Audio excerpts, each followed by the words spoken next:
Good evening. Good evening. I'm Kayla Gore. I work at Memphis as a trans services specialist. Um, and I'm pleased to be here with you all tonight. No, it's fine. Oh, there's more stuff on it now than earlier. Little cables. Okay. Right. Well, living as a transgender woman of color in the South is no easy feat.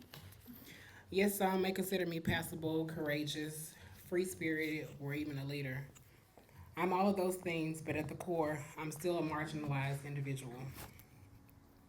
I have experienced many hardships as it relates to being transgender.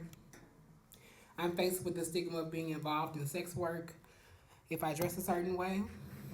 I face body shaming if things aren't as society sees they should be.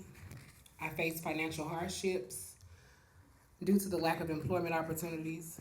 My opinions aren't validated until a cisgender person rewords them and promotes them as their own.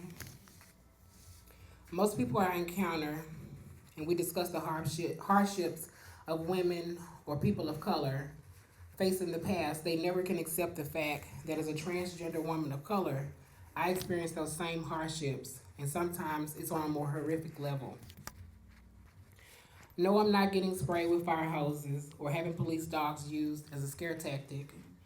I'm not faced with having to sit at the back of the bus, nor do I have to use a different water fountain labeled trans only. But I am faced with police harassment if I'm walking in Midtown, regardless of what time of the day it is. And if I express the fact that I know my rights, I'm prosecuted for trumped up charges only to be dismissed when I have my day in court. However, many times these charges are dismissed, I still can't get those days in jail, or even the amount of legal fees I've acquired back, or the mental anguish I've suffered at the hands of people who swore to serve and protect me. Due to police and their lack of sensitivity to the trans community, I've moved out of Midtown. And very rarely I feel comfortable in the area of Memphis where the LGBT community should be as free as a bird to live authentically. The 5 years I've lived in Midtown, I lived in fear that I would be arrested for walking to the store or visiting a soup kitchen or even going to a doctor's appointment. Some trans women aren't as strong or as knowledgeable to overcome these oppressive people in power. But with the help of organizations that affirmed me and gave me inspiration to stand up and fight, I continue to fight for the rights of all trans people. This battle isn't an isolated battle. This battle intersects with all movements that are geared around socio-economical change for any marginalized community.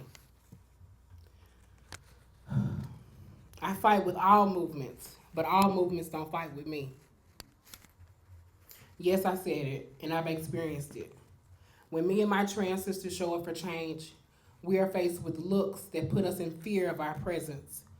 We are ridiculed and left out of media due to our presence, taking away from the movement. We're not trying to steal any light or put your movement in a bad light. We only want to show our solidarity for your struggles in hopes that you'll understand our struggles are intersectional and you can't gain access to systemic change without including the entire marginalized community. I'll continue to empower trans people to stand in solidarity with our cisgender counterparts in the hopes that one day we won't be different or treated as a spectacle.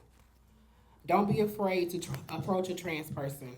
We aren't angry with you, and we aren't a violent group of people. That's just what media portrays we are to continue to keep us marginalized. Thank you for your time.